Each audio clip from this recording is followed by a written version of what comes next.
Okay, hello and everybody. Welcome to today's October 7th APCHA board meeting. And this is our first ever meeting hosted live on GrassRoots, which was a primary goal of this board and the desire for more transparency and more public engagement. We are really excited to be doing this. Do bear with us and me as I am getting new to managing or hosting digital meetings. And my screen is tiny, so hopefully this will go smoothly, but I appreciate your patience. With this, start the meeting by calling a roll call vote. Cindy? Okay, David? Here. Skippy? Present. Rick? Present. Kelly?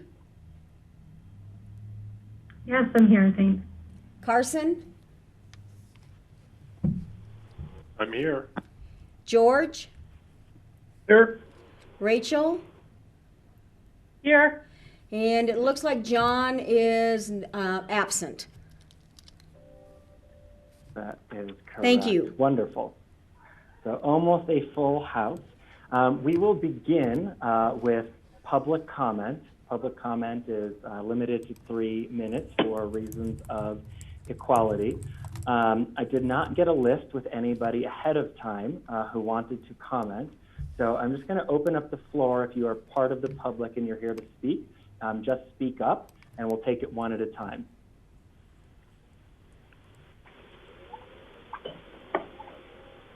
Second call for public comments.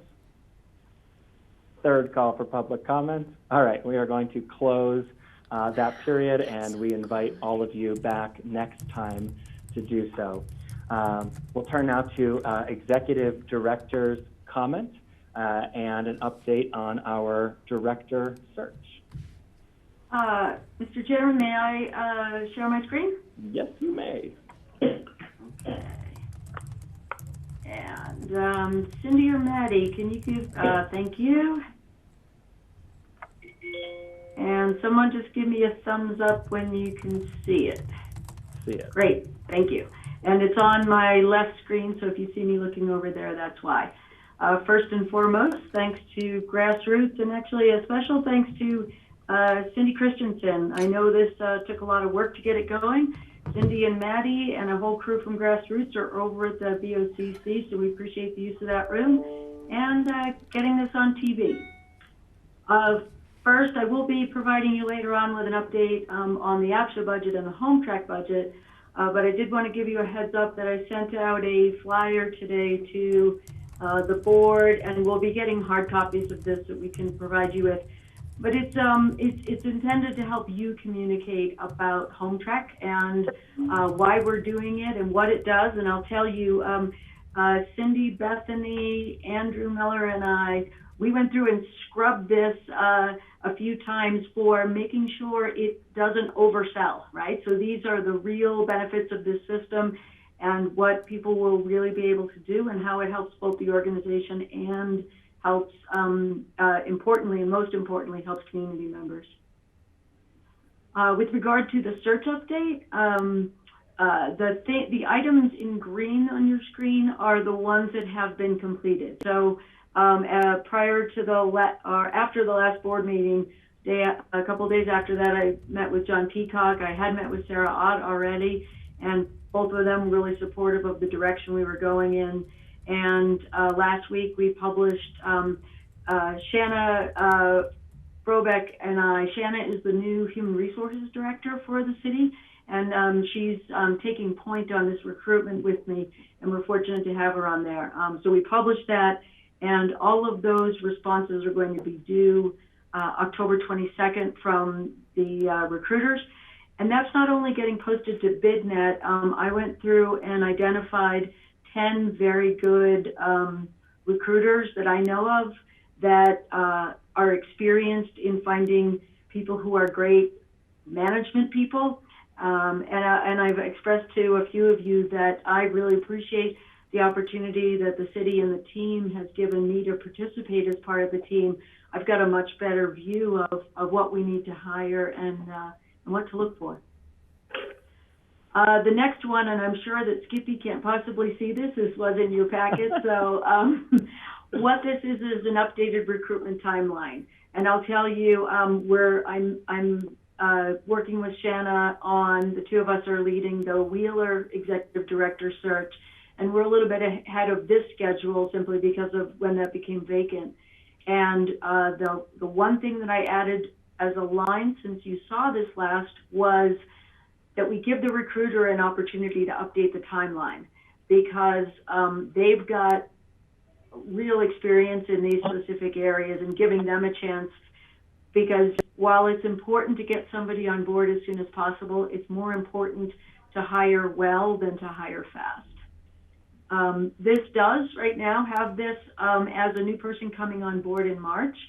One of the things that Sarah Ott has talked to me about, and I'm very supportive of, is the idea that even when the new person comes on board, I will stay very involved, in particular in the home track system, based on my past experience in high tech, and also just the experience that I'm getting now with the team in launching this product, and making sure we have the bodies we need on that project to make sure it's successful through and getting off the ground. And inevitably, post-launch, I've mentioned to a few of you that post-launch, there are things that we can't even imagine are going to happen. And many of them are good, and many of them will be like, wow, we didn't see that coming. So there'll be a lot to do there.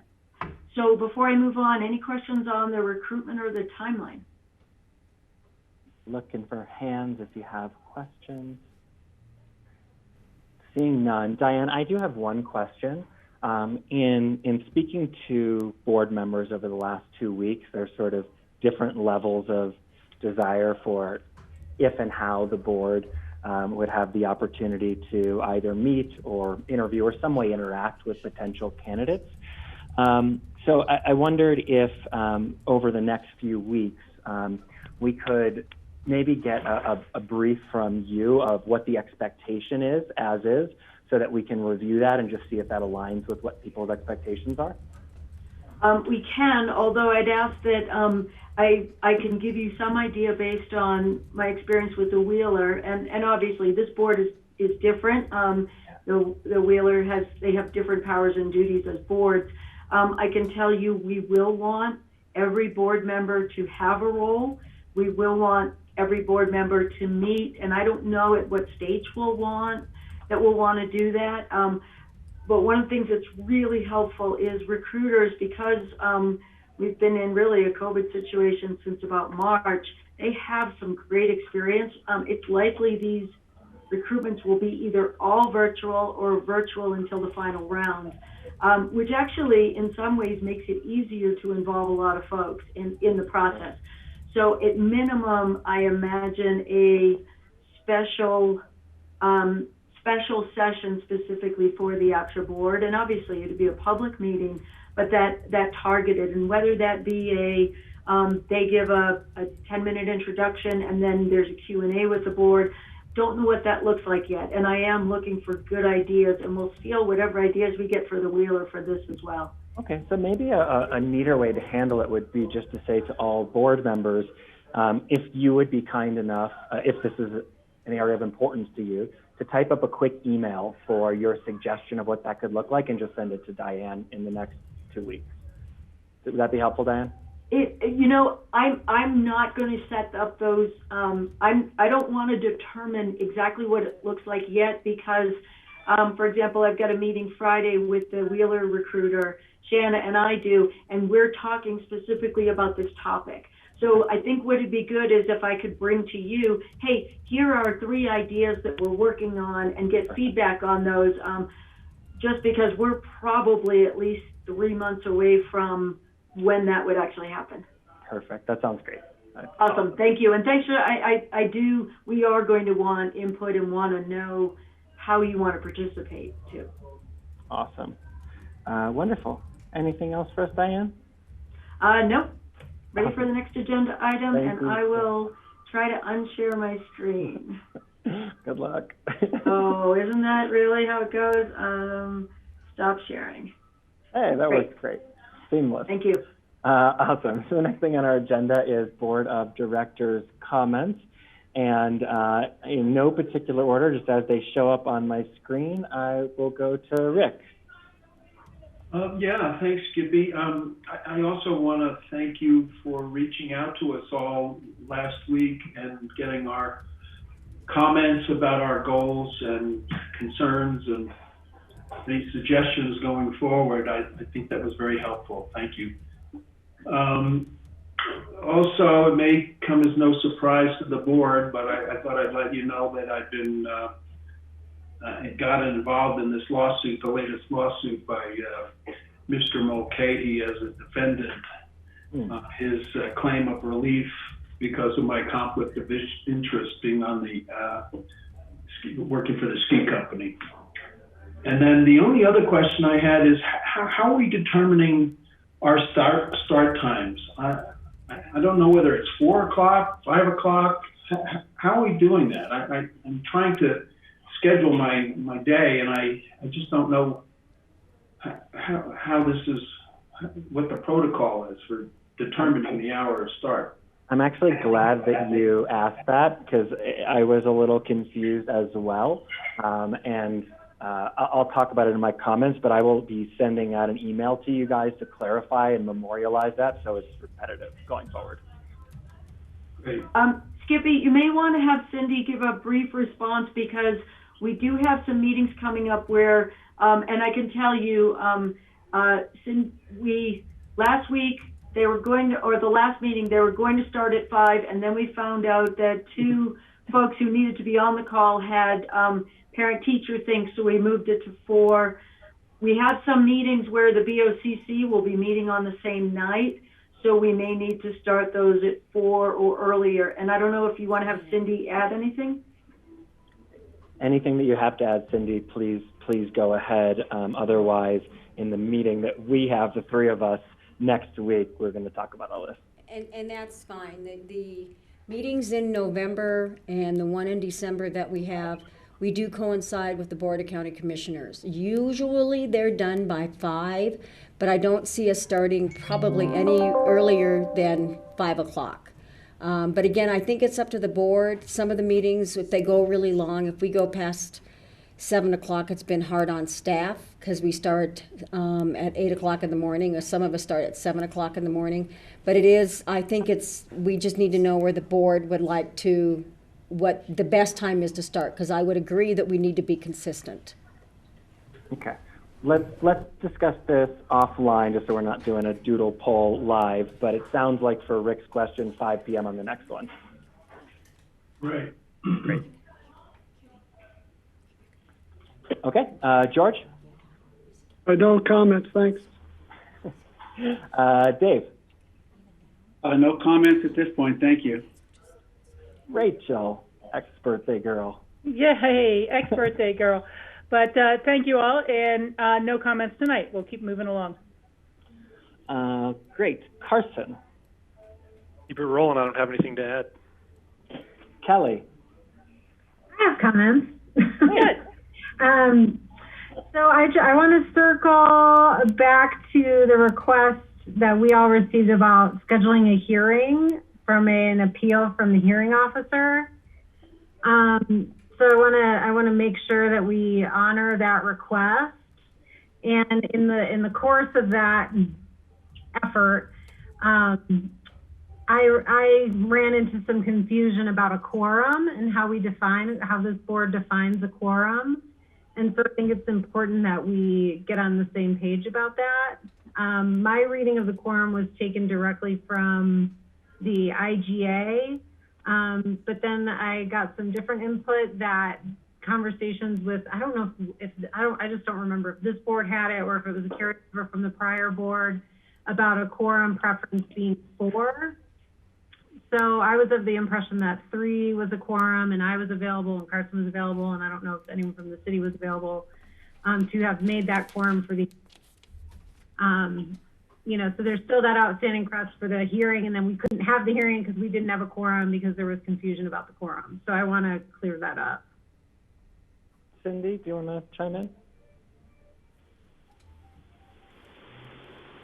I think we need direction from Tom Smith. Okay. Could we make a request that Tom emails that out to the board so that everyone has that same information? Yes, I will do that. Okay, great. Kelly, is there any further discussion about the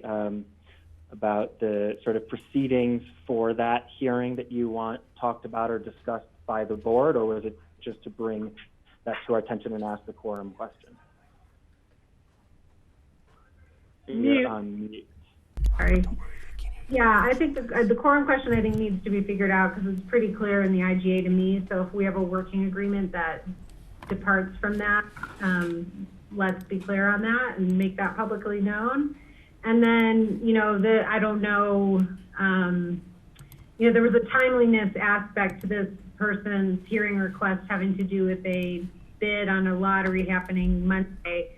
And so I don't know if his request perpetuates, if he wanted to have that appeal passed Monday anyway, then we should honor that and either probably get it on a future agenda. What I would Bethany, do you want to jump in?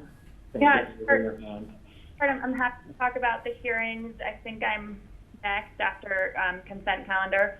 And so those, his request does not still stand.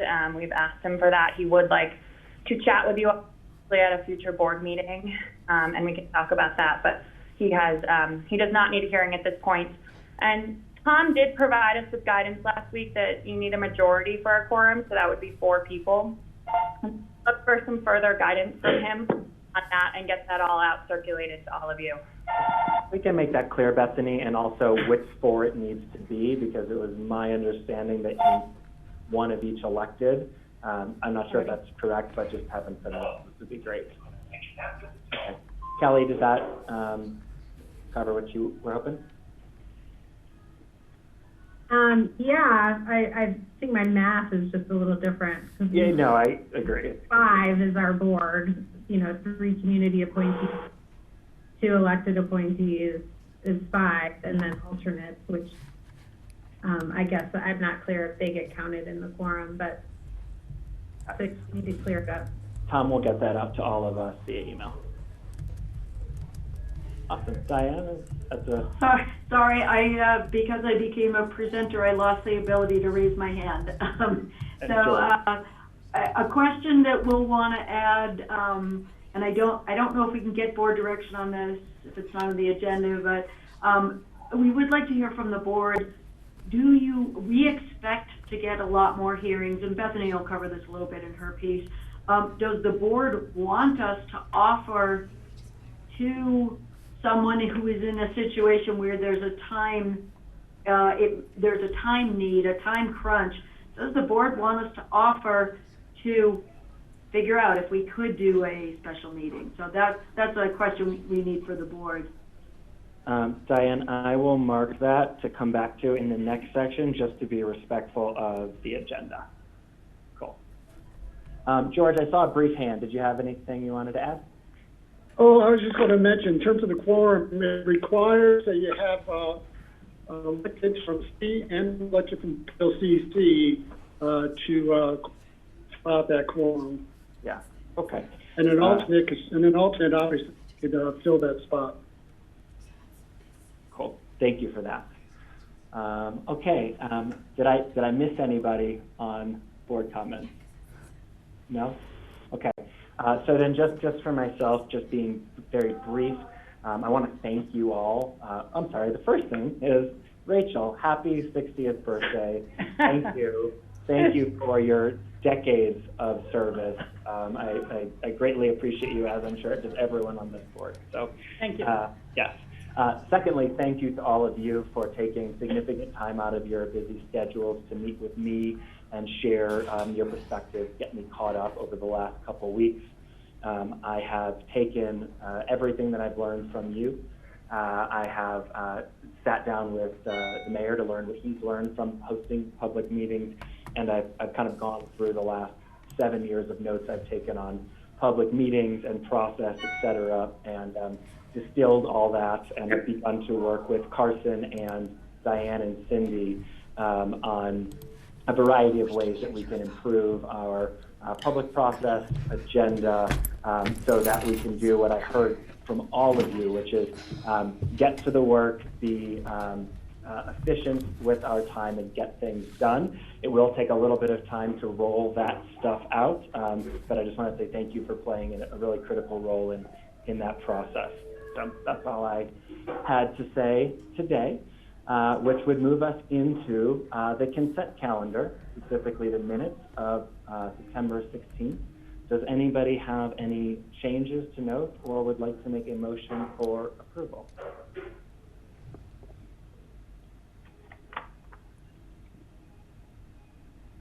Don't all jump at once.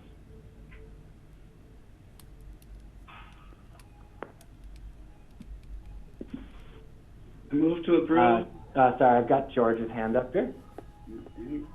I'll give Dave that move about second. Okay, awesome. So George as first, and David as second for that. Cindy, would you read the roll, please? George? Yes. David? Yes. Rick? Yes. Skippy? Yes. Carson? Yes. Thank you. 5-0. And guys, that was like way better. I forgot about the hands. You guys are way outperforming me in meeting efficacy, so thank you. Okay, so moving down to updates. Bethany, if you would go first, and you can either present this and ask the questions you're interested in. Otherwise, I've prepped a few questions and I've added Diane's last one. So whichever feels better for you, feel free. Sure. I first want to say that we're a little bit ahead of the agenda. Mick may or may not be on the meeting in a couple minutes, but if Mick does make himself available, Mick Ireland, our hearing officer, for any questions, I just want to remind the board that you can't talk to Mick about the merits of any cases, but you certainly can talk about the general flow of those cases, but any sort of conversation about the merits should actually bring improper, just because they could end up being appealed to you all. So just sort of a warning. I didn't see his name when I quickly just looked through the participants. So I'll give you a quick overview and then happy to answer any questions that you all might have. And Bethany, sorry, because Mick may show up for this, do you want to flip? Yeah, that's okay. Totally fine. Cindy, can jump in with updates. I don't think it'll take that long though. Well, the main thing with regards to the rentals are the new rental projects, the one at 517 Park Circle and the one at 488 Castle Creek. We're getting a lot of questions with regards to those. My understanding is we're hoping to start advertising those possibly next week. 517 Park Circle is going to be first. We're doing that the same way that we did the 802 West Main. And people can get on our website, sign up for notifications, and they'll get all the information on that. Plus, Jason Bradshaw will be working with both papers to get advertising out there as well on these two wonderful projects that the city's in a public-private partnership with. With regards to sales, we are seeing quite a bit of units coming up. The one that we just had that created a lot of interest was a single-family home that's 403 LaSalle Lane. And if you drove by it, you would think it was a free market home because it is absolutely a gorgeous home. The price was close to $1.6 million. And we had 12 households, top priority households that were interested in that unit. We're seeing quite a few of the higher end homes, not just that one, but at the North 40 that are up for sale and that are selling this year. So it kind of helps our coffers a little bit. We get a little bit more revenue off of those because they're a little bit higher priced. But we're being busy on the sales units. So just wanted to give you a heads up on that. Great. Any questions or thoughts for Cindy on that? Seeing none. All right, Bethany, you're just gonna have to take it away. Okay. I'll give you an overview, and then if you have any questions, and we can certainly go through questions, give you any questions you. So on last Monday, on the 28th, we had our first 2 hearings. We had one that was a special review. So an applicant was alleging an undue hardship to get into the program, and that one was regarding someone who was trying to get into a Category 2 rental unit, but actually their income was higher in 2019, and APCHA has always historically and consistently currently uses the last fiscal year's tax returns to categorize someone based upon that number. We find that to be the most accurate due to folks maybe not telling us all of their jobs, and so that would actually increase or decrease. So she moved from out of state and moved into Colorado, wasn't aware of our program rules, and basically said, you know, she thought she qualified, and she moved here only to take that apartment and to work a lower paying job. MIC did approve that undue hardship and said that she has 1 year in Category 2 housing and then has to requalify. So I think the hearing went really well. MIC did, you know, a great job, prepared opinions for us after the fact, and I apologize, not opinions, but final decisions. Those have been listed on our website. Go to that and then read MIC's final decision. That one clearly probably won't make it to you all because I don't believe APCHA will appeal, and the applicant is obviously not going to appeal. Do you want me, Skippy, to go over all of them, or do you want me to do one at a time?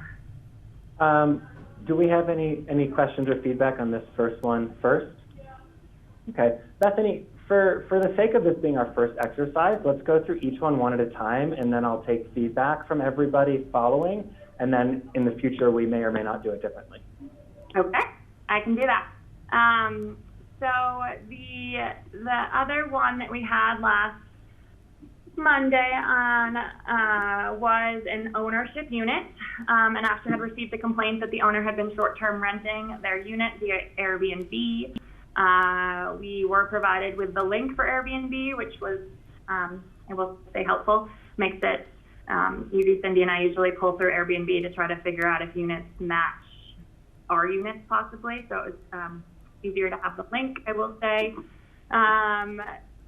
The owner basically said, oh, I was unaware of the rules. I didn't know. I was just, and APCHA had said that she had violated 2 different fines, and so the fines could amount to $10,000. They were both Category 5 violations. MIC's decision was for a $5,000 fine, either payable immediately or an option for it to be paid over 2 years with a 4% interest rate. So that was the decision on that case. It was very clear based upon Airbnb that I think there was 180 reviews, if I'm correct. So it had been rented out consistently for a period of time. And MIC did feel that based upon his decision that a fine was necessary. And that one, again, could be appealed to you. So, you know, the record is on the website if you'd like to kind of read it and watch the transcripts, but at this time, or watch the video, but at this time, we have not heard of an appeal. I got a hand from Carson. Yeah, thanks. So, I mean, I just have a question on that. I mean, so there were 2 fines that I guess were applicable in this scenario. So, if I read it correctly, I mean, we're looking at a situation where that person had rented it 180 times at a minimum, right, based on reviews. And if we're going off $87 a night, which is what she had said, you're looking at income of $15,660, and that's assuming that they never rented it to the same person for more than one night. So you're looking at a scenario where, I mean, it's effectively just a slap on the wrist, right? I mean, she's made at least $10,000 net above whatever the fine is. I guess I'm just curious. I mean, what's the rationale for not applying the fine? And I guess my second question is, I mean, does that put us in a position where, I mean, if you can rent it out for 6 years and maybe not get caught and profit $10 or $15 or $20,000, and then you pay a fine, I mean, are we just encouraging more of this behavior? Bethany, do you want to take that on before I call on Rachel? Well, I cannot speak to all of Mick's. We did review her most recent tax returns, past 2 years, and looked through what is the remaining amount of her mortgage, and he felt that suspending $5,000 pending satisfactory performance of an agreement to abide by the rules moving forward was his decision. While and he also stated that if she violates the rules again, that $5,000 is reinstated. But I cannot speak any more to that. And even if Mick appears, I don't think they're going to get Mick to be able to answer that either. Carson, do you have any follow-up before I move over to Rachel? No, I mean, I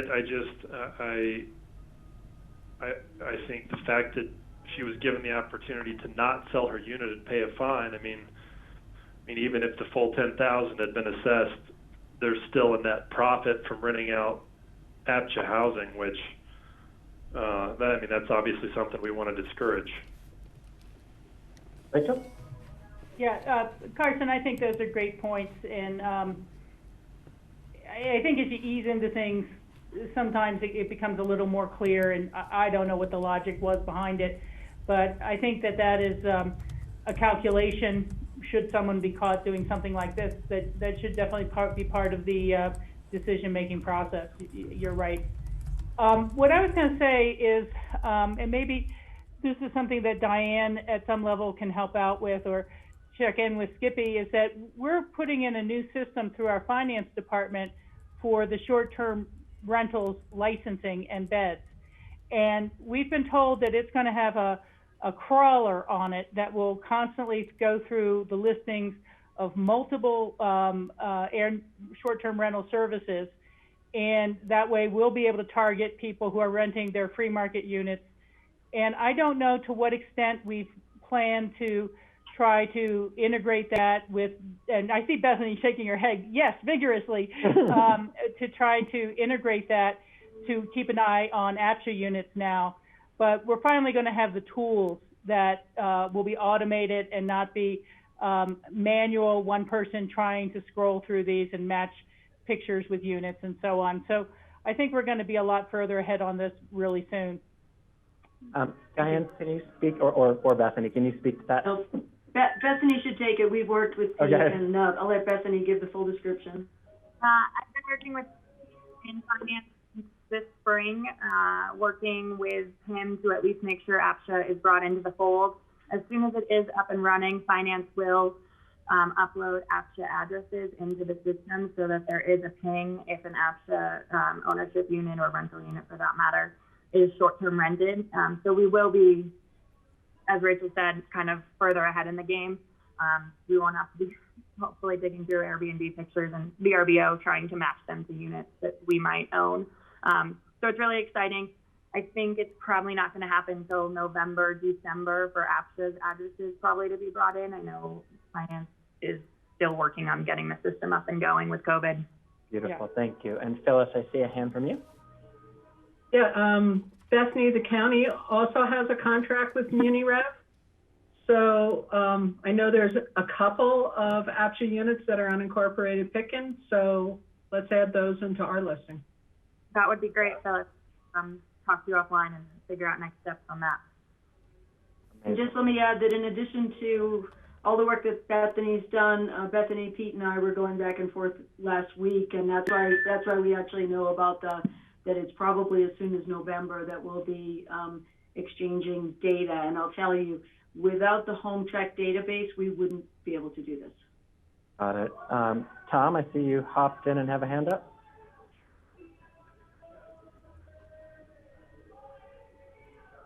Tom, you're not on mute, but I can't hear or see you, but I do see your hands. Do you want to jump in? All right, George, I'm coming to you.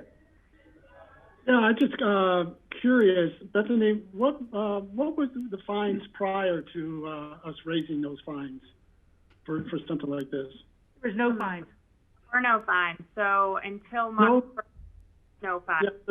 Yeah, there's no fine. So, yeah, so this was fairly substantial, and I think it will send a message out to the community. Of course, I'm sure the person pleaded ignorance and asked for forgiveness, but $5,000 is not a joke, and I'm sure it made an impact. Yeah. Great. Any others on this case? Rick. Rick, you're on mute. All right, I'm gonna unmute you. Rick, we didn't hear what you had said previously. You're on mute. I'm on mute? You're not now. Not now. I just unmuted you, but start over. I was gonna say, do we have a mechanism to let the public know about what we're doing here? I think that would be important to get that out to the... You know, given that we are now being broadcast by GrassRoots TV, and the press tends to cover GrassRoots TV rather than live meetings, I think we'll start seeing this come out. Great. These are easy stories. And then thank you for that, Rachel. And let's just make sure we're using our hands here as well. I see Dave Loughran up next, and then Tom, I'm coming back to you for round two. Yeah, I listened in on both of those hearings for a while. It was very instructive and somewhat interesting. I would recommend that everybody on the board, the next time we have hearings, excuse me, take that opportunity to at least listen in to what was going on. It's very instructive and it can be useful in all of our discussions. Thank you for that, Dave. And you know, I just want to say, in the time I spent with Dave, as I did with all of you, the amount of time and care that he has given and the amount of ideas he generated in an hour was unbelievable. It really, I mean, it was really surprising in an incredible way. So, Dave, I want to say thank you. And I also just want to take the opportunity to point out that, you know, this is one of few boards that have full participation by their alternates minus voting. And so I just look forward to hearing more of those ideas in meetings, Dave. So thank you. Tom, I'm going to come to you after Rachel just to make sure that you have time to comment on whatever if it pertains to what you're going to say. So Rachel, go ahead. Yeah, no, thank you very much for that, Skippy.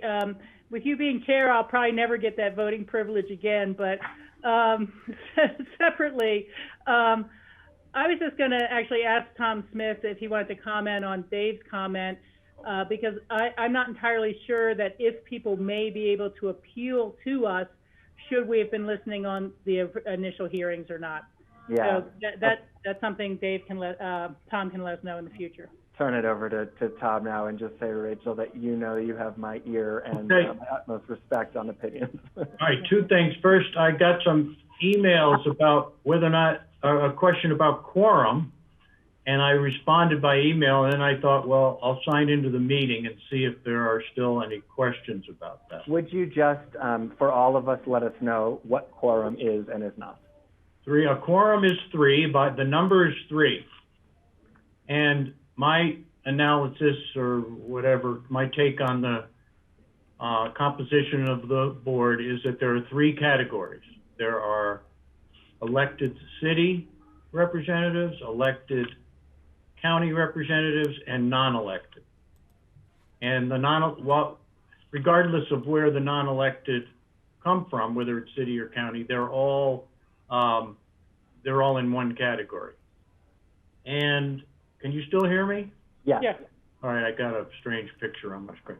So The quorum is 3, and you have to have 1 from each of those 3 categories, meaning 1 elected official from the city, which can be the primary or alternate, 1 elected from the county, which can be primary or alternate, and then 1 of the 3 non-elected officials. Got it.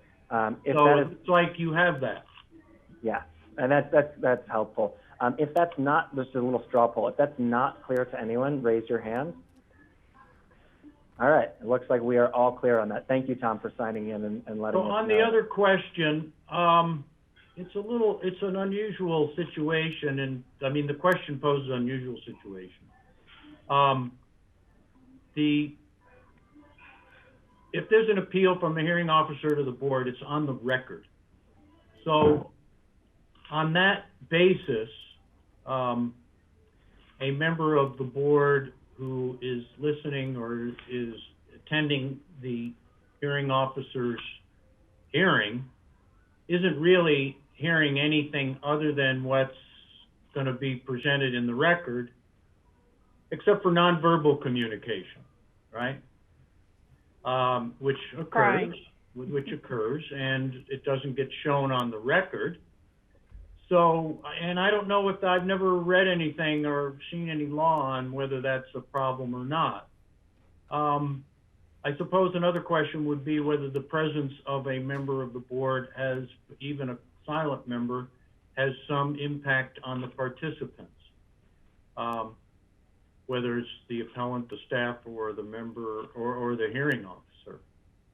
So I think what I would recommend to keep the process squeaky clean, meaning the board looks at the record when it comes up from the hearing officer, would be not to listen in on the hearing while it's occurring, but certainly you could, after a decision has been made and the board has heard an appeal, if the idea is to become educated about what the hearings are like,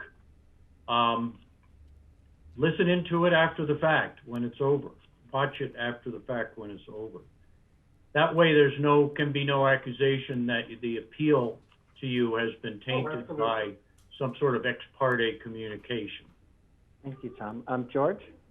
Tom, I thought that when we discussed this putting in the hearing officer, we were using as well the way the BLCC operates, that a case would not be heard again by after the hearing officer, but it's through I'm blanking out the words, through a novo. Well, it's not de novo, meaning you don't start over. Right, it's not de novo, so we don't. It's on the record. It's on the record. Right, and so if it came back to the APCHA board, they only have 3 different options in terms of looking at, right? Yeah, approve. Well, how do I want to say it? Technically, to uphold the appeal, deny the appeal, or send it back to the hearing officer for further consideration based on a need for more evidence or something like that. Right, but it is as you said, it's a de novo, so it's not the. It's not de novo. It's not de novo. It's not de novo, so it's not the question of the APCHA board having to hear the entire case. Well, theoretically, you're supposed to get a transcript of the hearing before the hearing officer, as well as all the documents that have been presented to the hearing officer. And so you're looking at the same information as the hearing officer, but with a different standard of review. The hearing officer looks at it on a totally level playing field with no presumptions in favor of either granting or denying the appeal. When you hear the appeal, there's a presumption that the hearing officer acted properly. And you only are supposed to overturn it if there was an abuse of discretion. So the standard of review is different, the information is the same. If someone comes, whether it's staff or the appellant, comes before the APCHA board and wants to present new evidence, that's not within the rules. That should have been presented, all the information that's relevant should have been presented to the hearing officer. And an effort to bring new information to the APCHA Board on Appeal would be untimely. Yeah, thanks, Tom. Thank you, Tom. Dave, I saw your hand for a second, then it went down. Just want to check in. You'll have to come off mute, though.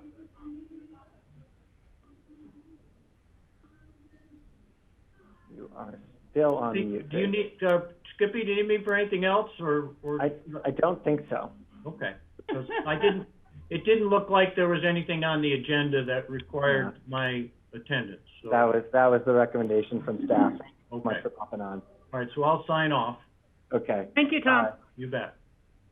Bethany, we'll toss it back to you. So the next hearing was a special review on Wednesday of last week. Cindy mentioned earlier the 403 Lissay Lane, I believe, property that was listed for 1.6 roughly. That got a lot of folks out of the woodwork that don't necessarily either bid or haven't bid before in the APCHA program. And so we did see a lot of interest in it, and we also saw a lot of interest from folks that might have been approved already, but we're trying to get into this in top priority. So the case for Wednesday was someone that would have been in second priority in the lottery that wanted to get into first priority. It was a situation where there's split custody of children and a spouse already owns an APCHA house. And so based upon regulations that when there's split custody and there's the household children is allowed maximum of 5 bedrooms between that split household now. And the one individual already had a 3-bedroom APCHA house. And so the individual that was requesting a hearing due to an undue hardship was trying to get a 3-bedroom instead of what he's considered top priority for, which is a 2-bedroom. It's a confusing regulation, I know, so I hope I explained it well enough. Mick basically said that it was not an undue hardship and denied it. And that was the one where there was talk of having an appeal to the APCHA board. I do know that in the future they would like to talk to you all about that regulation and in his words, the fairness of it. I think there's a few things that APCHA can do a little bit better. One, about a year ago, we required that packets were due a week before the bidding period closed. Up until about a year ago, you could turn in your packet at 3:59 and attempt to enter a lottery that was on Monday. About a year ago, we changed that to a week out. Cindy and I have been talking about changing that to a little bit further, whether it's Friday or Monday, because it's really hard from a staff perspective to all of a sudden go through a bunch of new packets, especially for this one. You know, they were all a couple inches thick with all of the information that was being provided. And so it's a time crunch from staff perspective to get those applicants either approved or denied. And then I was very pleased that we were able to schedule a hearing as quickly as we could. We basically scheduled it less than a week out, which in the past with APCHA board hearing compliance cases, the Wednesday of every month, the third Wednesday of every month, we might not have actually been able to even have scheduled a hearing or a board meeting for a hearing. So I think it went really well. Unfortunately, Mick didn't rule with how the petitioner wanted him to rule, and there was some conversation about appealing it, but obviously that didn't happen. There are some other folks in that lottery that tried to get in that lottery that we could not approve, and there had been talk about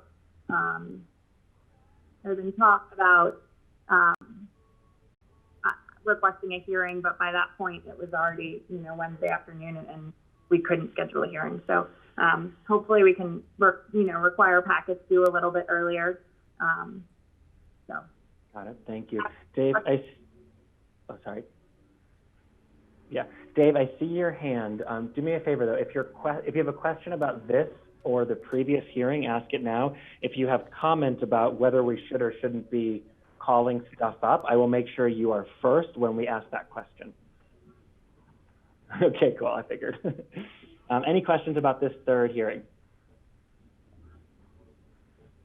Seeing none. Okay, Bethany? So I'm happy then, Skippy, to answer any of the questions. I think the first question, though, to find out from you all whether you want us to try to have special meetings to hear these sort of appeals, or if it should be scheduled, you know, at the normal first and third Wednesday of the month, and what you're...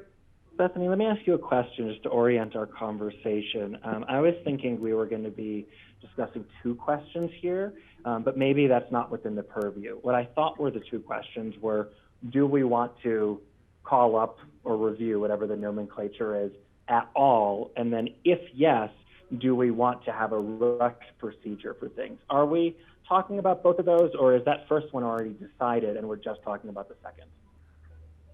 So my understanding, and I think Tom has disappeared, the APCHA board can't necessarily call up a case. If you don't like the hearing officer's decision, that's it, the hearing.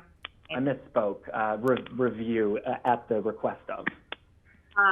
Yeah, so it's only reviewed if someone appeals it to you all. Okay, and so we're not asking if we want to do that. If that's requested, we do it, correct? Yeah, you cannot. Okay. Okay, so that solves that first question. So the question in front of us is, do we want a sort of rush provision or special meetings to look at cases as we saw here? And Dave, I will start with you, and then I will look for hands. Can you hear me? Yes, sir. Okay. So I'm a little confused as to why board members can't listen to these hearings. The press listened to the hearings. We printed it in the paper the next day, all of that information. Why shouldn't we be able to listen in on the hearings also? I can try to answer. I was just going to say Rachel or George, I bet would know. Yeah, Rachel. Can we hear you, though? Okay. David, it's because when you're in that role, you are in as a quasi-judicial. You are almost a judge. It's a quasi-judgment situation. And because of that, you need to keep the lines as clean and neat as humanly possible so that someone can appeal it to a physical court next, more like the county court or some other court, to say that it was undue process, unfair process, people were biased, they'd watched the meeting and gotten a negative impression because of this exchange, or someone else suing and saying, oh, they were affected emotionally because of the tears. And when they got the record itself, the written copy, and were reviewing that, they were making their decision on things that were kind of separate. Or again, I think Tom said you can listen to the tape recording of one of those after the fact, but not during the hearing, during the actual hearing that the hearing officer is holding, because we might be an influence one way or the other. The hearing officer might think, oh, I heard Carson didn't like that $5,000 fine, I'll have to, make it stiffer. Or, oh, Rachel's really lenient and she's listening, maybe I should go nice and give them 3 years to pay it off. I mean, it's maybe silly and it's intangible, but when somebody gets a lawyer and they decide to sue, they look for little teeny strips that they can pull up and say, this wasn't entirely fair, that wasn't entirely right. So that's the only reason I asked the question. I just like to keep myself out of lawsuits. We've just heard that Rick has been personally advanced into a lawsuit, and I think he will win. And I was going to ask myself, what do we do as APCHA to provide him with legal counsel as his service as a board member?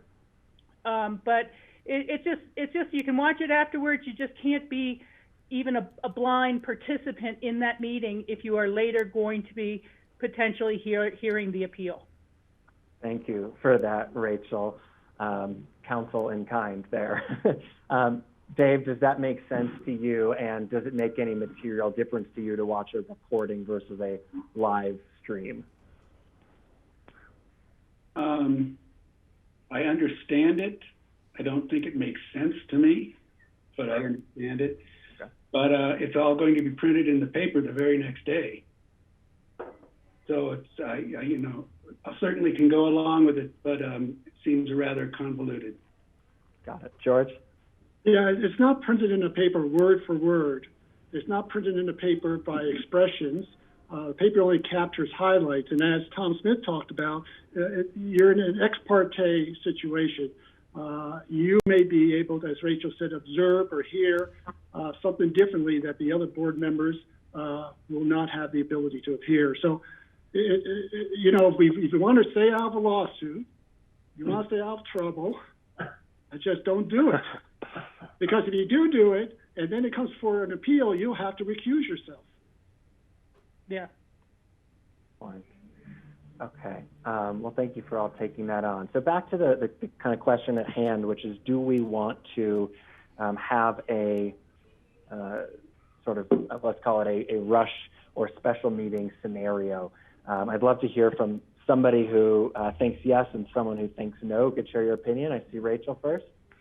So, you know, I was going to ask more questions than have a firm opinion right now. But what I'm kind of wondering is, if we're having 2 a month, if we scheduled a third meeting that was going to be a special meeting that could be canceled if there's nothing that had to come up, would that be enough sequencing to take care of the problem?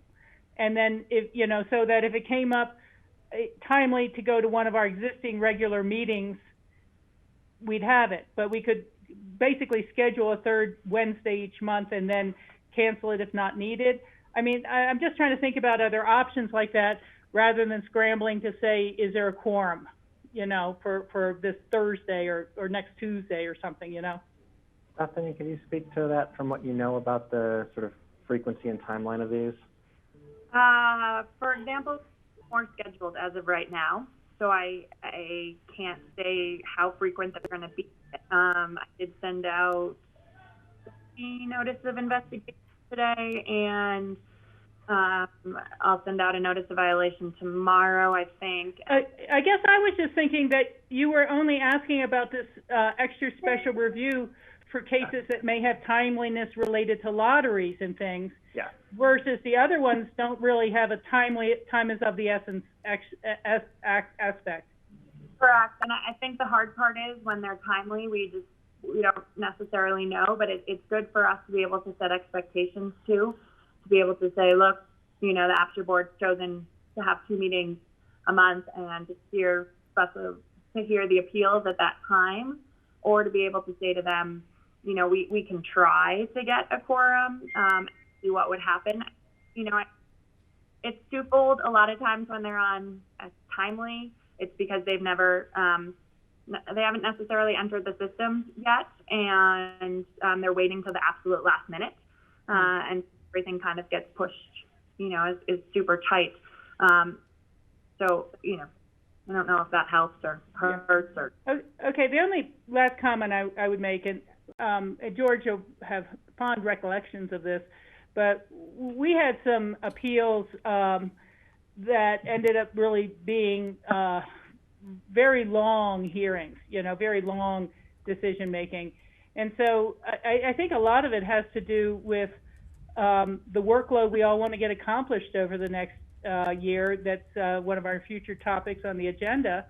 But maybe going to 3 meetings a month would help accomplish more anyhow, and whether we have hearing officers or not. Maybe that's not what staff wants to prepare for, but I guess I'm confused by some of them. How long were the hearing officers' cases already? Were they heard in 45 minutes or an hour and a half?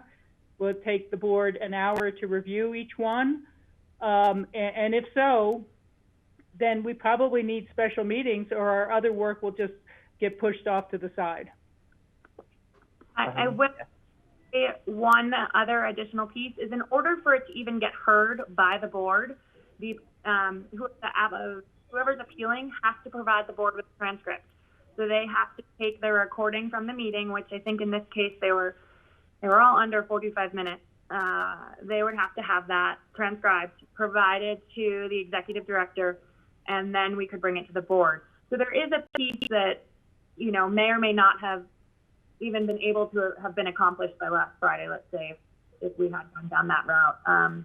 It's not just as simple as Mick processing the decision and then boom, yeah, hearing it. Additionally, I got 2 of Mick's decisions last night, so from last Monday. So he's also not turned around within a 24-hour time period. So there is some, you know, he's tried to speed up the one that was timely, and we got that last week. But there are some moving pieces. It's not just like we can do this the next day. Right. George? Yeah, you know, if you think about the process of an appellant, they've worked with APCHA staff. They've been told they haven't been following some of the rules and regulations.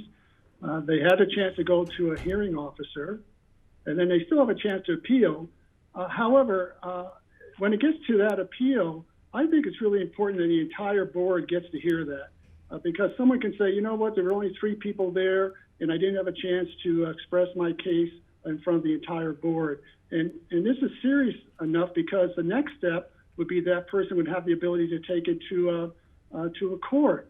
And the court should know that the entire board was able to listen and make a decision. So, you know, coming up with a special meeting at the last minute, trying to scurry around for a quorum of 3 people, or what if you have 4 people and then you've got a split decision? I just think when it gets to that level, it should be heard by the entire board. Diane? Okay, so George, that was exactly, thank you for saying what I was thinking. And what I realized is I think what we would propose as a staff recommendation would be that if council's okay with it, based on that idea that they have been through staff, and it's not just like they've been through staff and one person looked at it. These are like, we end up having discussions about these and making sure the rules are applied, frequently going through Tom as well on these, and then it's appealed, would be that we stick with the regular meetings, appeal at the regular meetings, and then to Rachel's point, if it's such that we, you know, and Skippy, you've been good about wanting to get things on future calendars, so we move things along. We add special meetings for that purpose, if that's where we end up. Okay. Is there anybody on here who has a differing opinion of that? If so, raise your hand and share it. Okay. Then what I'm hearing from everybody is that we don't want to create a rush meeting protocol, but rather stick to the existing meetings or call a special meeting with enough lead time to make sure that everyone's there. Is that what everyone? Yep. Yeah. Either that or the special meeting to get to the work that was bumped for because of the hearing. Okay. Is that clear to you, Diane? Do you mind just kind of parroting that back for me so we can all hear it? That we will, if applicants request, and we always do, you know, Bethany's great about letting them know they could appeal to the hearing officer and then letting them know that what is appealable to the board, that we will let them know that those can happen at regularly scheduled meetings. And then in consultation with the chair, if we end up in a situation where a significant number of appeals to the board are pushing work that the board wants to get done, then we can consider asking the board about special meetings. Anyone who heard anything different? Cool. All right, we got marching orders there. Wonderful. Thank you for those updates and discussions. My last question to all of you is, in terms of review of these cases, is this something that you want to do in full like this on future agendas, or would you rather have it as perhaps a written info-only update with some bullets by Bethany?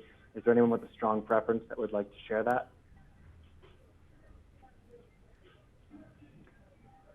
All right, let's do a hand raise for a full verbal presentation. Let's do a hand raise for a info-only memo with like a brief verbal presentation. that looks like what we're going to be doing going forward. So Bethany, Diane, if you can note that for future agendas. And just for clarification, Skippy, you're okay if it's like it summarizes it in a paragraph as, because honestly, 3 in a week was a significant impact. I believe it. Yeah, I think let's start with that as a default, and we'll review them as we plan, and we'll check in with board members for comfort as we go. That's great. Awesome. So moving on to updates for discussion items. We will start in with the budget update from Cindy and Diane, and we are a little bit behind in our agenda, but I think we can catch it up, and I am being respectful of everybody's time and watching the clock. I am sharing my screen, hopefully. Let me know when I have it, and I will set a timer to try to move us along. Are you seeing a slide that says budget update? Yes, ma'am. Great, okay.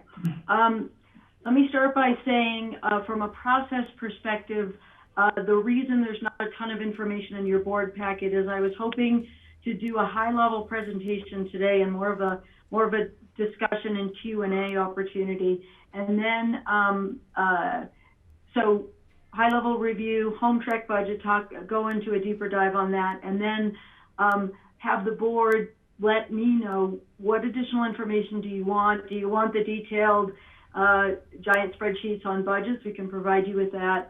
And then if what I'd like to do is come back on the 21st for the APCHA board to have a recommendation. I understand the board has done this in the past, and maybe not every year, but we do. The finance director, A.P.C.H.A would like to have a recommendation from the board, APCHA board, and so we've got a BOCC budget presentation that Cindy will lead and I'll participate in on October 27th, and then City Council on November 2nd.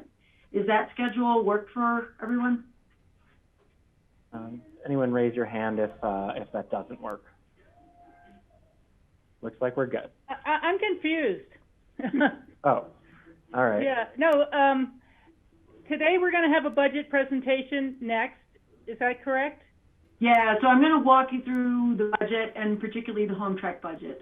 Okay, and then because whatever we see today, we might have some chances to comment on it, but that's going to be provided to the BOCC on the 21st. Do we have a chance to make a recommendation to the BOCC, or?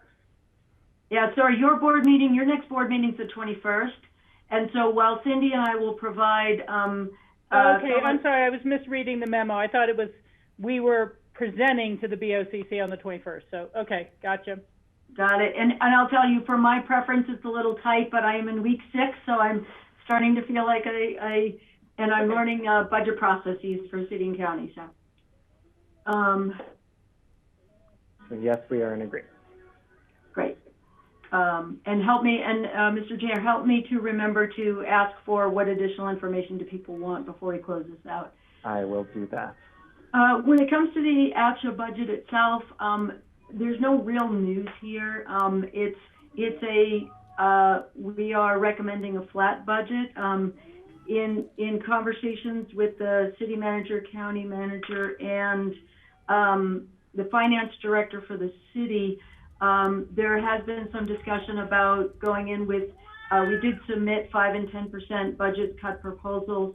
We're recommending that this organization stays flat. I've had a good opportunity to see this is I believe, a very lean and efficient organization, particularly from a staffing perspective, and a 5% cut would be significantly detrimental to the group. I mean, I know it hurts, and the reality is, for the budget cuts this spring, the team went ahead and did it. Right now, the current subsidy, Cindy and I went kind of back and forth on this. It's between, and I know Phyllis is on the call, and I think the number I gave her was $397. I think the actual subsidy this year is coming out to be around $405. It's in that range. It's around $400,000 that each the city and county contribute. And on top of that, APCHA generates about $1 million in revenue through property management fees, through, even though our sales commission is, it covers sales costs, it is, some of these RO units that are coming in are helping that situation, but, and Cindy does an amazing job of keeping the budget, of maintaining it, and really keeping in touch with the folks in the city's finance department on a regular basis to make sure we're all on the same page. Let me, sorry. Bark's loud. Yeah, the cat barks loud. And it is dinner time, so it's a little exciting here, and my husband's just come home. So I'm going to give a little bit of an introduction to the next slide on the home trek budget. When I started 6 weeks ago and started to work with Cindy on the budget, one of the things that became clear was that no one on the team actually had a copy of the detailed APCHA budget, right? So there's stuff that's in finance. There's a $1.4 million capital budget, and then there's $70,000 that's budgeted, or $71,400 in 2021, and then a minor kick, a 2% increase over that for operating costs in 22 and beyond, and it basically around $70,000 a year in operating costs. When I started to look at the numbers, it became apparent that there was a disconnect here. That the numbers that I was seeing just from a licensing perspective, for example, the Salesforce, so this system is built on Salesforce, and let me make sure I emphasize a number of times, this is a very good system. It is a very robust and stable system. I got a demo of the community portal the other day, and we'll be doing one of those for the APCHA board. It is a stunningly impressive breadth and depth of technology, and it's built on a really good platform. Right now, that license has an annual license fee of $123,000. So right there, we've kind of gone through our $70,000 and then some. On top of that, there are things like fees with Wells Fargo to do a lockbox, to do processing management. We have software that handles credit card processing. We have software that handles e-signatures. There are a number of layers of software on top of this. So, so the numbers that I'm going to show you are actually exclusive of people costs. We've basically got all the people costs underneath APCHA, and the home trek numbers that I'm going to share with you are by and large, 92% of them are actually like software system costs. And then we've got about $20,000 for Slate Communications, who helps us with newsletter, who's helping us with making sure we get the communication right for staff is working on, how to use the home trek system, et cetera. So the reason I did that preamble is it's a big number, and it's something that I own. I take ownership for, and I really appreciate, this has been a team effort. Cindy, Bethany, Andrew, and Karen Harrington from Quality have all participated a lot in this, as well as Don Pergandy and Andrew Kramer as well as Pete Strecker from Finance. This has been a team effort to kind of figure it all out, and we feel very confident about the numbers that we're presenting to you. So with that whole exciting preamble, are you seeing now the home trek budget slide? It starts with capital budget is 1.4. Yeah. Okay. So the initial capital budget for this project is $1.5 million roughly. There is a $68,000 shortfall. So I will say, in terms of software projects of this size and scale, I'm impressed that it's right. It's not great to be over budget, but the fact that we're $68,000 over budget is pretty amazing.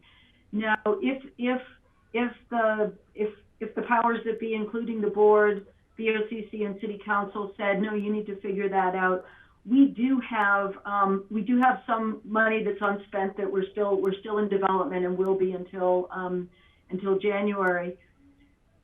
So we are spending capital funds. So we haven't technically exceeded it yet. We're forecasting to exceed it. We do have $200,000 that is budgeted for, I'll call it APCHA census, which is, there are holes in the data, right? There are properties where we don't have all the information we need to know about them. And there's a very good plan for going out and gathering this additional data, because any system of this size and scale is as good as its data. And I'll tell you, the data is really good, and it needs to be better. So we are planning to use that $200,000. However, if it was figure it out, we would figure it out. Where the challenge really comes in is on the operating side for Home Track. As I mentioned, $71,000 budget. The actual right now for 2021 is $295,000. I will tell you, there is about $20,000, $15,000 to $20,000 of contingency in that number.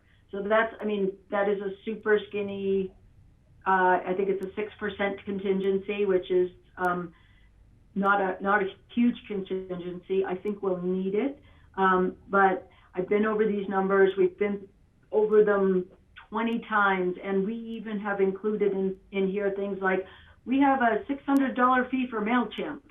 Right? It's that level of detail, and I'm happy to do individual meetings with board members and walk you through the painful detail. We really want to make sure we share this information. 2022 and beyond, there's a $153,000 shortfall. The impact to the city and county, roughly a little over $100,000 a year and a little under $100,000 in subsequent years. I have talked through this with both the city manager, Sarah Ott. Sarah had me join one of her meetings with John Peacock, and we've been through this. And do know, as staff, as staff, we take this very seriously. We're not happy about this. It's where we are now, and we want to be honest and transparent about numbers. An option when I wrote the supplemental request that will be coming to the city council, one of the things that I included in there was you have to say, well, what happens if this doesn't get approved? We could cancel the project, and I don't mean to be hyperbolic. It's possible. We can go back to paper and Excel. We still have paper and Excel. I will say that the progress that has been made has been phenomenal. You can guarantee this team will look for economies, ways to save.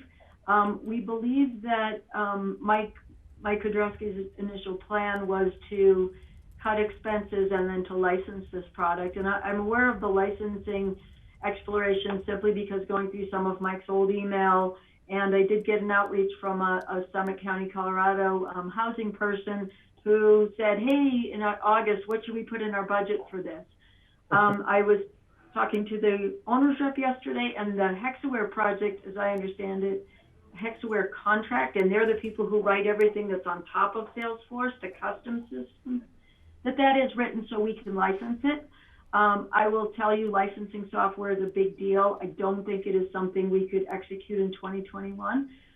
But given that we do want to help other government agencies, it is absolutely something to explore during 2021 as a potential for 22. Okay, thank you for your attention and for letting me share all that. Thank you, Diane, and thank you, as you said, your ownership of it. Your care is so clear in this. So George, I see your hand, but I just want to start with clarifying questions if anyone has them first before opinions. Okay, George. And I can bring that back if you need it.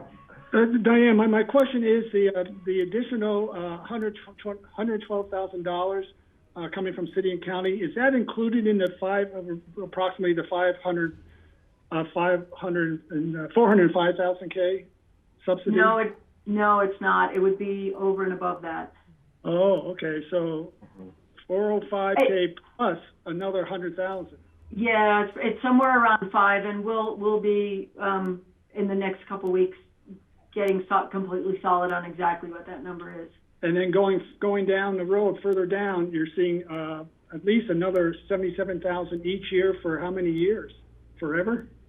That's the piece, George, that I want to crack that nut as far as how do we lessen that number in future years.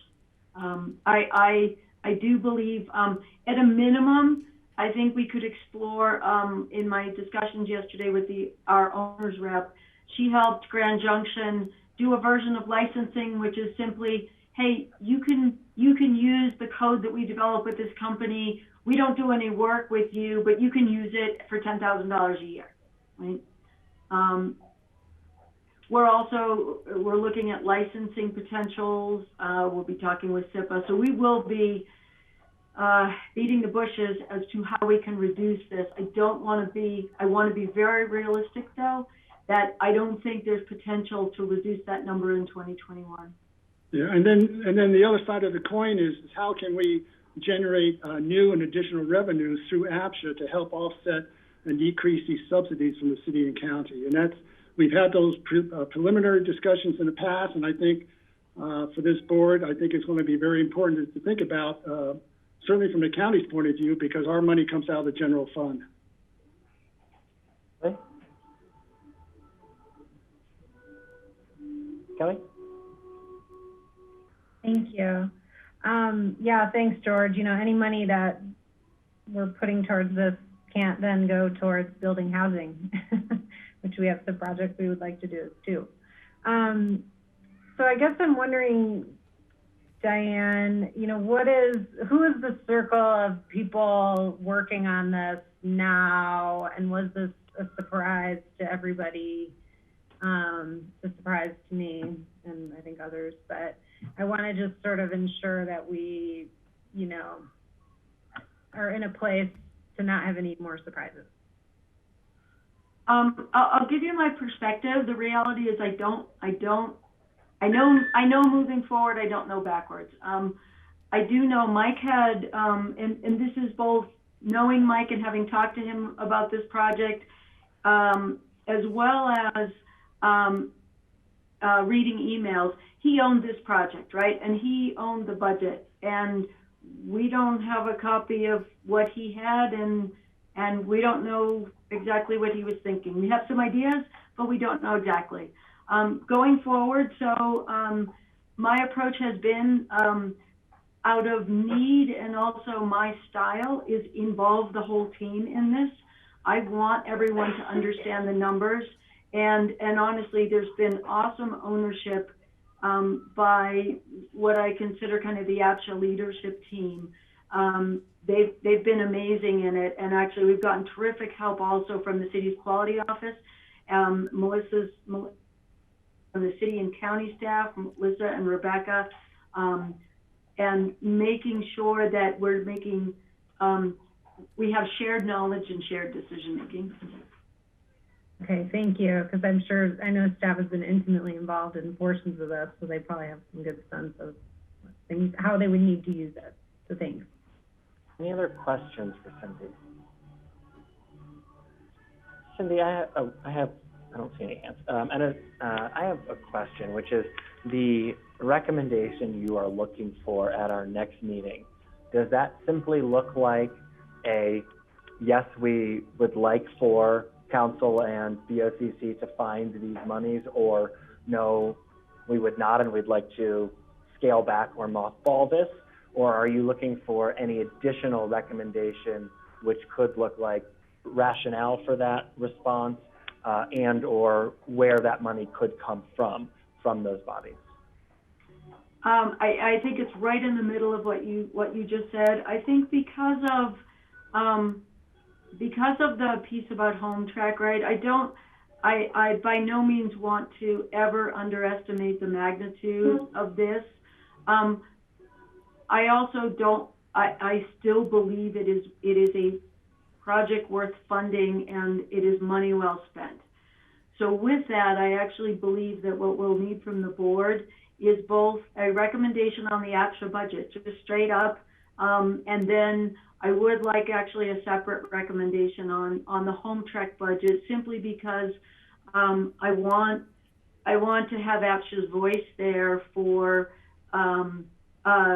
if the city and county council have a question about whether the APCHA board thought it was worth going forward with that. Understood. It makes it especially helpful that we've got elected officials on this board. Awesome. So then the question that I would turn back to the board is to, oh, sorry, Rachel, you have a question first? It was a comment. I'm sorry, Skippy. Oh, sure. Well, I was just going to ask before the comment, and I will come back to you. Hearing what Diane is looking for at the next meeting, is there any additional information that any of you would need individually to come to a conclusion about that? If so, raise your hand and please let staff know. So I don't see any need for additional information, Diane. Rachel, I'm going to come to you for first potential salvo at opinion, but I will also ask us at the end of this if we need more time to think about it, and if even one person does, we will wait so we can do that. But if we're prepared to make that recommendation today, then we don't need to belabor it for Diane as well. Okay. Thank you. Where to start? I recall as Mike was bringing us Home Track, or whatever it was named before, and if you will recall, there were 2 requests for proposals that failed before the third one got some vendors and we started moving this forward. So this project was delayed at least 1.5 years, 2 years, more than any of us wanted to begin with. So in terms of pulling the plug, I'm a definite no. This has to move forward. And I have said this to others before, but I've long thought that the housing office is one of the least resource offices or departments for what we want to do. And that has to do with our structural challenges with funding sources, both the county general fund issue and then, you know, the desire to see as much money as possible go into units and on and on. I think we should, I've brought this up before. I don't know where the rest of my own city council will feel or look at it or things like that. But I think at least we should consider going to a 55-45 split on the APCHA operations. And maybe that's just a 1 year when this really yucky hit is happening. But the reason is the city has a real estate transfer tax that is just booming this year, and the county couldn't enact one if they wanted to because it's against state law now. You know, we got lucky, and every time we've annexed county property into the city, they have contributed to our funding. I think that when we talk about our rebuilding of the APCHA office and restoring of public trust and things like that, being able to advance this project is key. Being able to continue to move along transparency, efficiency, fairness, those things will all come out of a system that collects and can analyze all the data, not individual spreadsheets and not individual Excel, and it's just time to move on. So I think we could consider a recommendation like that to our board, and perhaps if both Skippy and I were advocating for it, our city council would consider that. I think, you know, again, going back to the various trying to get this moving, Mike would always allude to the fact that APCHA and John Peacock, it was always kind of in the background, this is going to cost us more to run once we have it. We have to have it, but then it's going to cost more to use it and do it. But when you've gotten up to, you know, 3,000, 3,600 units with rentals and everything else, and the type of expansion of potential units that we all would like to see, we have to have the foundation to do so. And I see this as the foundation of really rebuilding that public trust and moving things forward. And I would like to hope that the county, although their budget has got to be strained with COVID, sales tax, the extra efforts to the Board of Health and all that personnel, I understand that. You know, and I think we all need to, you know, give you guys a vote of thanks for that. Later on, as we move forward and we have some of that confidence and trust rebuilt, and we have systems like Home Trust going forward, that's when we need to talk about you know, real revenues, different revenues to support this program. Because depending on the county general fund, it's just not fair and it's not appropriate. And, you know, we're kind of dealing with legacy systems across the board, not just the Excel and the paperwork. We're dealing with legacy funding sources for a program that should have more of its own independent funding. And so perhaps going forward and getting these things settled, we can look to a question like repealing and replacing the county's the city's 0.45 sales tax for housing daycare, and enact something countywide, and have the county have its own real dedicated funding source for creating units and for paying its fair share of APCHA, and not depleting the general fund that has to pay for the sheriff's and the clerk's office and everything else. So it's got a lot of competing interests there. But that's what I would suggest. I don't know if the rest of our board will go for it, but I think that that's the real solution given the COVID we're dealing with, given that we have to move this project forward, and we're just getting our feet back under us. Maybe it's a one-year fix, but at least for this year we could go that way. Thank you, Rachel. Carson. So, Rachel, totally agree with everything you just said. I mean, I absolutely couldn't support not moving forward on this. And I think maybe one point that I would just add is a question maybe that I think would maybe help some of the decision makers. And Diane, maybe you can speak to this, but Diane, could you just give us a feel for it once Home Truck is fully up and running? Can you just give us a feel for what impact that's gonna have on staff's time? I mean, how much time are they gonna save versus the way they're doing it now versus Home Truck, or is it just kind of a wash? I think year one, it actually could increase the workload. So right now, there's actually not, as part of this plan, there was not a final plan for user acceptance testing when it comes to the community portal, and there wasn't a help desk plan. So Andrew and Krista and I are meeting on that on Monday. Krista's our owner's rep, and we will get that in place. APCHA is a high-touch organization, and even with COVID, we are still a high-touch organization. And actually, Cindy started talking to me yesterday about how we can support people, because we get a lot of people outside the door. There's a table there. I digress a little bit on that front. So year one, it's probably a little more work. I think year two, it's probably a wash. And I think the greatest benefit is, I know you all know this, the greatest benefit is out of the information that we will have and the reports we can generate and the knowledge that we're going to gain from the ability to generate data and information that is then turned into the business analysis work we can do. That's a guess right now. As you can probably tell, I'm as worried about the budget. Here's the thing, I'm less worried about the budget now because at least I know what it is.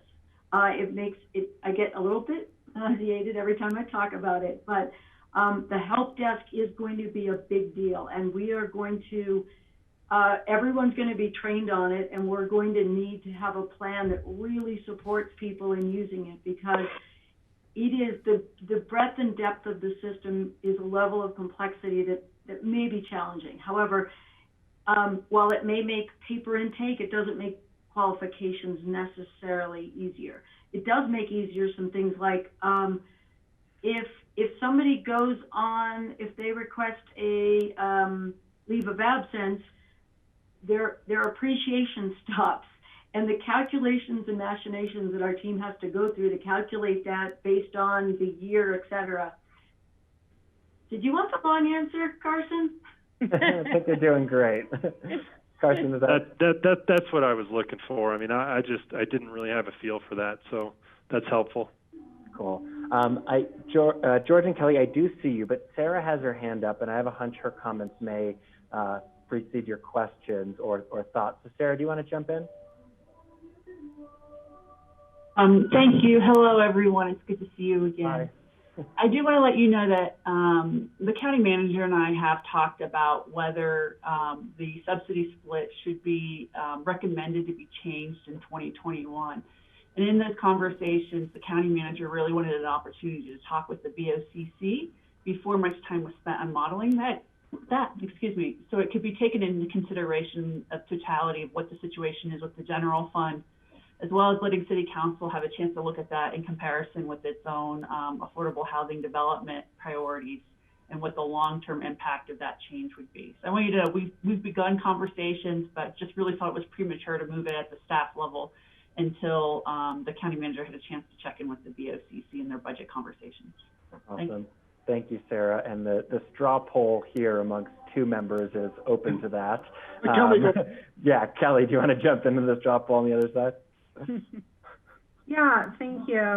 No, I appreciate that. There's a little bit of a timing thing here, right? As far as how the budget comes to CFCC before it goes to the city of Aspen, so we won't have necessarily the benefit of any council direction on that. But I would also just suggest maybe instead of a full structural change, perhaps just council could also consider picking up a larger load of this budget shortfall with relation to home track, you know, as we continue to have a longer term conversation about just different structuring of the fund that, you know, Rachel has suggested with the tax that I support and would like to bring out to the county. You know, so that's just another option. I think in addition to a 55-45 split, maybe just looking at, well, how do we help cover this one-time shortfall? Sure. Might be another option to bring for consideration, and staff can chew over that and how to bring that forward to our board. Kelly, can I ask you a clarifying question?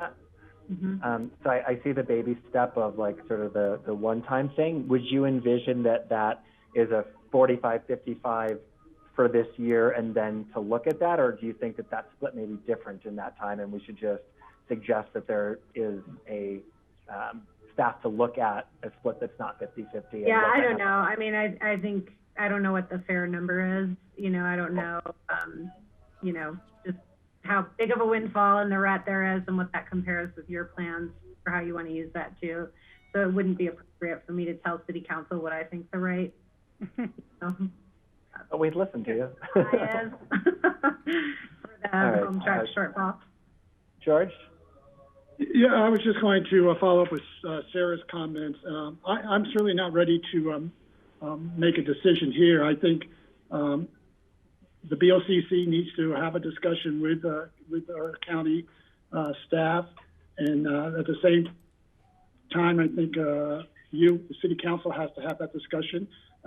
Even though this comes before the BOCC on the 21st, it's a work session, and then it still becomes a 2-read process. So it's not like the BOCC has to make an ultimate decision. So we have some time to hear from City Council hear from the BOCC.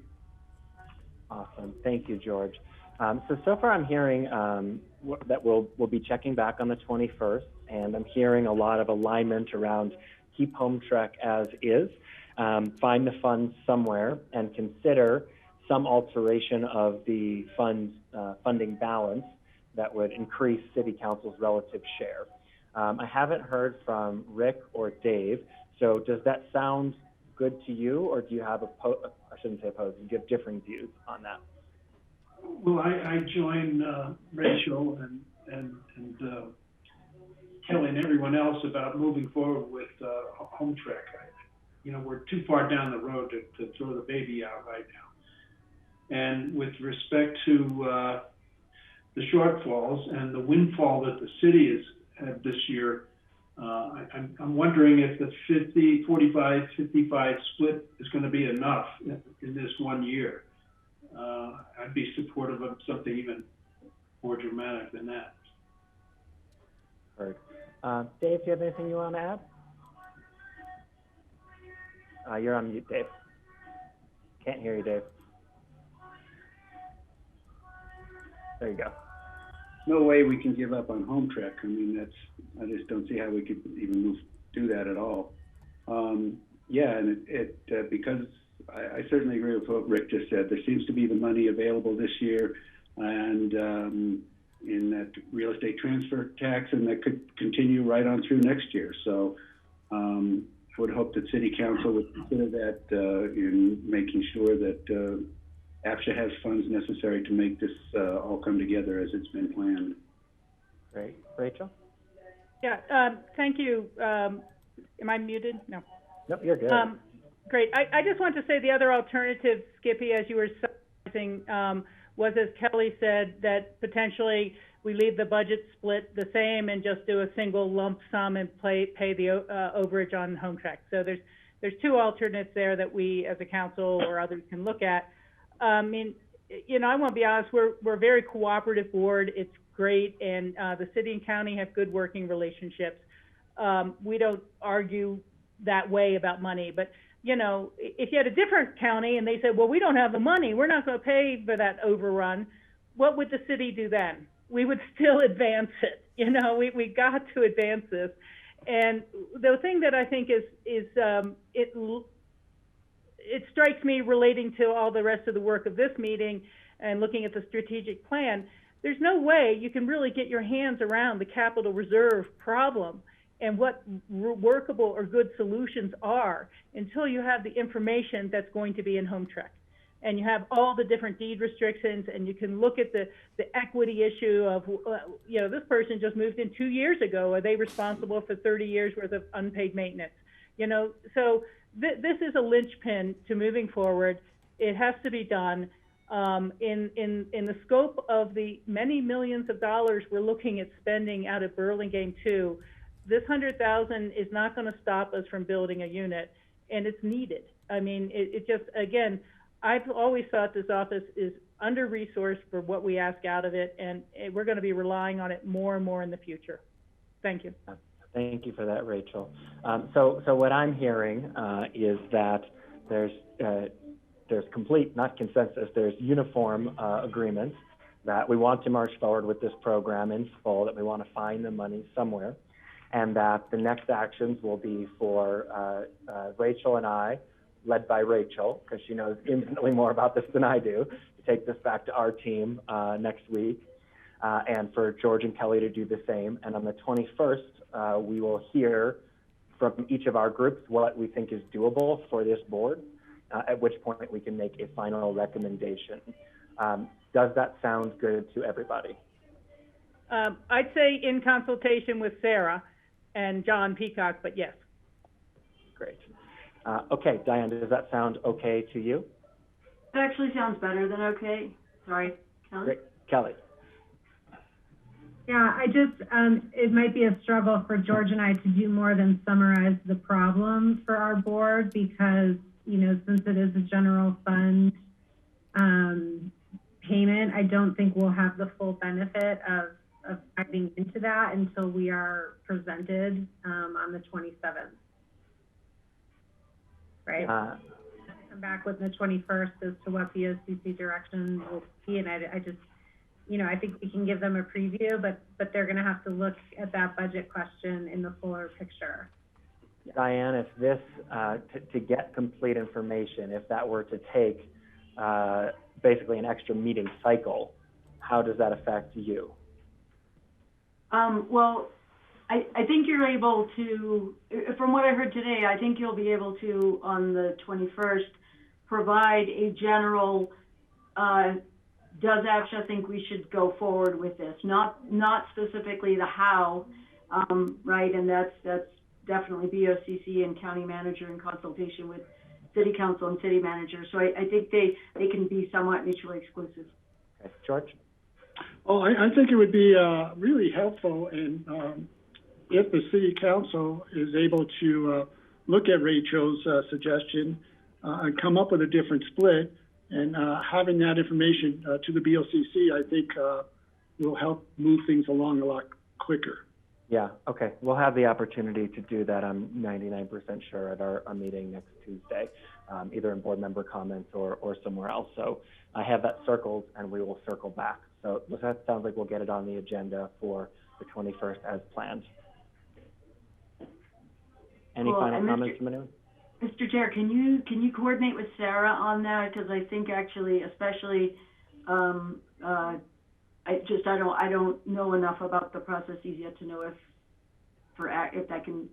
that needs a first and second reading, or if it's essentially a temporary suspension of the IGA or modification. I will reach out to her and find that out. Thank you for that clarification. I appreciate that. Okay, nothing else there. I do want to say thank you. I think it's great for me, the staff who are here, both city and county, who work on this, as well as being able to let staff know the support that this team has for the project, and I'm also impressed with how much this board understands the value. So thank you.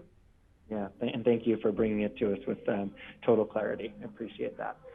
The last thing on our agenda, and really what was to be the meat of our agenda, was the work plan review. There is no way that is getting done in 13 minutes well. I think it is exceedingly important that we do not rush this. This is the foundation for everything we will do this year, and a shaky foundation leads to a poorly built house. And I will also say, I want to be very respectful of meeting times. You guys all have life and work planned around these. So I would like to really try and stick to our meeting times, and if what we have in the agenda doesn't fit, to roll that over, and if that is what is happening too often, then we can discuss, as Rachel said, perhaps additional meetings, but I want to be good about that. So with all of your permission and confirmation, what I would like to do, what I think would be most constructive, would be to roll over the work plan review to the top of the next meeting. And I had outlined some questions of inquiry that I hoped could get us through this in the most efficient way. I'd love to share them with you now so you can scratch them down however is beneficial and think about them so that we can kind of come ready to answer those. Does that work for everyone? I'm going to take that as a yes. So the first question I was going to ask is this work plan as it's presented perfect for anyone? If it's perfect to everyone, then we can simply stop the discussion and move on. The second question I was going to ask is there anything in this work plan that we think should be struck? We just shouldn't be doing it this year at all. Maybe it comes later, but strike it for this year.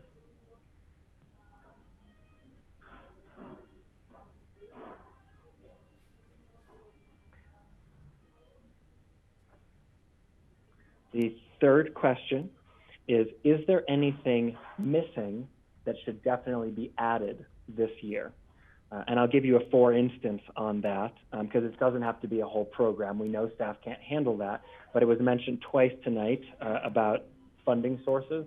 I heard that from many of you in our meetings, and so one of my suggestions will be have part of half to one meeting just discussing if that's something we want to explore in the future. So that's a for instance, but is there anything that we should be adding to that?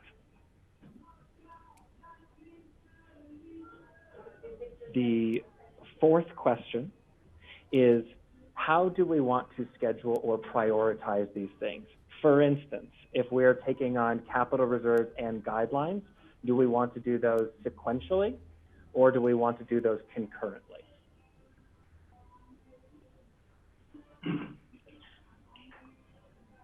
And then the last and final question that I would ask to orient that conversation is, looking at the tactics and strategies, what ideas do we have within each bucket for how we want to proceed, so that I can take those feedback and work with staff to identify our next 3 and 6 months of meetings.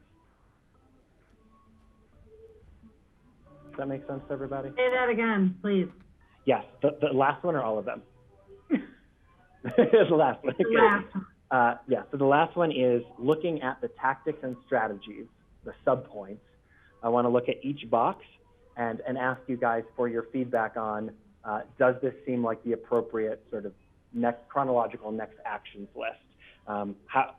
What do we want to take forward? Right. The sequencing, right, so that we can get our long-range plan in order. And that's specifically to those tactics. So that's the sub-question, whereas question 3 around prioritizing is the meta question. Diane? My hand sort of looks like that little thing up in the corner. Right. Would it be okay if I took, and I'll time myself 1 minute to actually describe how the process I took for drafting this one versus what I would do next year? Why don't you take 9 minutes? No, Play us out. That would be terrible. Okay. I'll tell you, so in my 35 years in the business and government world, I've done a fair amount of strategic planning, led strategic planning, and what you normally do is you take each one of the goals and then the, was it tasks or tactics or strategies, and then you kind of do a waterfall from there, and each one there's a one-to-one relationship for everyone. In this strategic plan, you actually have, I should pull it up, you've got multiple, sometimes you've got the same strategy with the same goal, or the same goal with the same strategy, with a different strategy. So that made it hard. Also, what I realized is we've got an unusual year coming up with Home Track regarding there's a super finite crunch time that we've got. And so what I did was I looked at, I first went through that exercise and I lined out, what could all of them be? And then I looked at what the board, like Skippy, had meetings with all of you, what did I hear? And then what did I think was possible? So that's where that kind of, the version that you're seeing was actually version 2 that said, here is what I think is the most realistic plan. I will tell you, some of it I feel is a little bit aggressive. And as you can tell from the calendar, and I appreciate Bethany's suggestion and Maddie's lining this all out on a calendar, the second half of the year, just from what are we taking on that's new, is a little bit light compared to the first kind of 8 months. Minute 46 seconds. You did great. Thank you for that. Any final questions or thoughts? We'll jump back in. Looking for hands. I am not seeing anybody. Oh, Rachel. Yes, thank you very much. I had received a text, and I need to make a clarification on the record. When I said that the media will pay more attention now that they were at GrassRoots, because no one's been in the room, Carolyn let me know that she always attends the meetings in person when we could have in-person meetings 6 months ago. And my reference was obviously to the radio stations who just pull it from her stories when they see them the next day in print. So sorry, Caroline. Hi, Carolyn. Okay, well, thank you guys all for getting through this. Thank you to those of you on GrassRoots who are watching. Thank you to the future county commissioner sitting in Kelly's lap. And thank you to staff for just being awesome. I really appreciate you all. And I guess we have to take a vote to close this now. So I guess Cindy, someone has to make a motion to adjourn. I'll move to adjourn. Second, anybody? I will second. Okay, it's a second from Dave and a first from Rick. Cindy, can you please read the roll? George. Yes. David. Yes. Skippy. Yes. Rick. Yes. Carson. Yes. Is that 5? The ayes have it. That's it. And Thank staff, you. Skippy and staff. Nice. And, Thanks, guys. Thank Good you job. all. Have a beautiful day, everybody. Thank you, Skippy. Great job. Yeah, nice job, Skip.